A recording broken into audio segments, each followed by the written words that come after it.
क्या आप जानते हैं कि एक आदमी ने सिर्फ $8 में पूरा साल गुजारकर दुनिया बदल दी?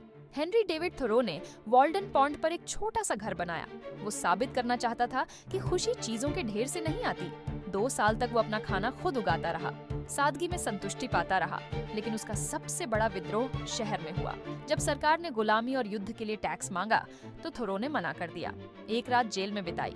उसकी चाची ने जमानत दे दी, लेकिन वो तो वहीं रहना चाहता था। उस एक रात ने सिविल डिसोबीडियंस नाम का निबंध जन्म दिया।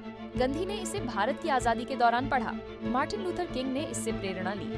थोरो ने समझ लिया था कि कभी-कभी सबसे बड़ा काम है ना कहना। उन सिस्टम्स को ना कहना जो आपके सिद्धांतों के खिलाफ हैं, भले ही आपको कीमत चुकानी पड़े।